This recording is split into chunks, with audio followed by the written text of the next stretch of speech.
சாட்சியுள்ள வாழ்வு. Praise the Lord. இஸ்ரேலின் அரசன் அகசியா தான் சுகமாவேனா இல்லையா என்பதை கேட்டறிய தன் ஆட்களை அந்நிய தெய்வத்திடம் விசாரிக்க அனுப்புகிறான். அதனால் கோபமடைந்த நம் ஆண்டவர் தன் இறைவாக்கினர் எலியாவிடம் இந்த காரியத்தின் நிமித்தம் அவன் சாகவே சாவான் என்று அவன் அனுப்பிய ஆட்களிடம் சொல் என்கிறார். அவரும் அவ்வாறே அவர்களிடம் சொல்கிறார். அப்பொழுது ராஜா அவர்களிடம் சொன்ன ஆள் எப்படி இருந்தான் என கேட்கிறார். அவர் மயிர் உடை தரித்தவராய் வார்க்கச்சையை கட்டியிருந்தார் என்று சொன்னவுடன் ராஜா அப்படி என்றால் அவன் நிச்சயம் இறைவாக்கினர் எலியாதான் என்று சொன்னதை நாம் 2 அரசர்கள் ராஜாக்கள் 1:8 பார்க்கிறோம்.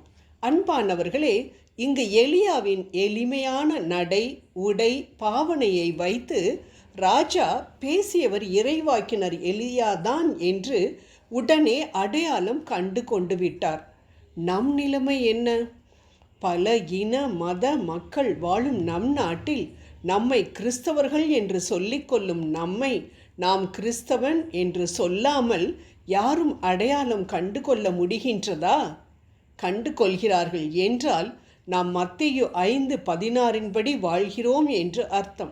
ஆம், மத்தேயு 5:16 நம் அன்பர் இயேசு சொல்கிறார், மனிதர் உங்கள் நற்செயல்களை கண்டு பரலோகத்தில் இருக்கிற உங்கள் பிதாவை மகிமைப்படுத்தும்படி உங்கள் வெளிச்சம் அவர்கள் முன்பாக பிரகாசிக்க கடவது என்று. ஆம் அன்பானவர்களே, எலியாவின் உடை மட்டுமல்ல, அவரது செயல்களும் அவரை உயிருள்ள தேவனின் இறைவாக்கினர் என்பதை அடையாளப்படுத்தியதை நாம் இங்கு பார்க்கிறோம். ராஜாவே, நீர் சாகவே சாவாய் என்று சொல்வதற்கு எவ்வளவு தைரியம் வேண்டும்? ஏன் அவ்வாறு பேசினார்? ஆண்டவர் சொல்லச் சொன்னார். தன் உயிரே போனாலும் ஆண்டவருக்கு கீழ்ப்படிவேன் என்ற செயல்தான் அவரை மற்றவர்களிடமிருந்து வேறுபடுத்தி காட்டியது. மேலும் உயிரோடு பரலோகத்திற்கு அவரை அழைத்து சென்றது. நாம் எப்படி இருக்கின்றோம்? லஞ்சம் ஆறு போல ஓடிக்கொண்டிருக்கும் என் அலுவலகத்தில் நான் மட்டும் எதுவும் வாங்காமல் என்னை கிறிஸ்தவன் என்று அடையாளப்படுத்தி கொண்டிருக்கின்றேனா? யோசிப்போம். எல்லோரும் லேட்டாக ஆஃபீஸுக்கு வருகிறார்கள். ஆனால் நான் என் விண்ணுலக எஜமானனுக்கு கணக்கு கொடுக்க வேண்டுமே என மற்றவர்களிடமிருந்து தனித்து காணப்படுகின்றேனா? யோசிப்போம். எனது வார்த்தைகள், செயல்கள் ஆண்டவரின் குணங்களை பிரதிபலிப்பதினால் இயேசு என்னில் வெளிப்படுகின்றாரா? யோசிப்போம்.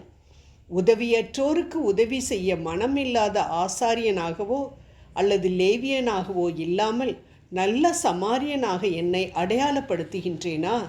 யோசிப்போம். இவைகளெல்லாம் கடலின் சில துளிகள்தான். அன்பானவர்களே, கிறிஸ்தவர்களாகிய நம் உடைகளையும் வெளியரங்கமான கிறிஸ்தவனாக நம்மை அடையாளப்படுத்தி கொள்ளும் காரியங்களை மட்டும் பிற மதத்தினர் கவனிப்பதில்லை. அதற்கும் மேலாக நம் செயல்கள், நம் வார்த்தைகள் ஒவ்வொன்றையும் உற்று கவனித்து கொண்டிருக்கிறார்கள் என்பதை நாம் ஒரு காலம் மறக்கக்கூடாது. நம் செயல்களில் ஆண்டவர் வெளிப்பட்டார் என்றால் நம் செயல்கள் ஆண்டவரை மகிமைப்படுத்தும்.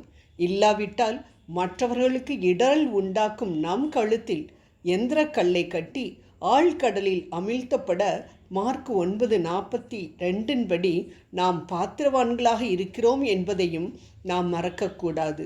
ஆம், உள்ளத்தை பார்க்கும் ஆண்டவரை 1 சாமுவேல் 16:7 உள்ளத்தில் மகிமைப்படுத்துவோம் வெளியரங்க செயல்களை தவிர்த்து.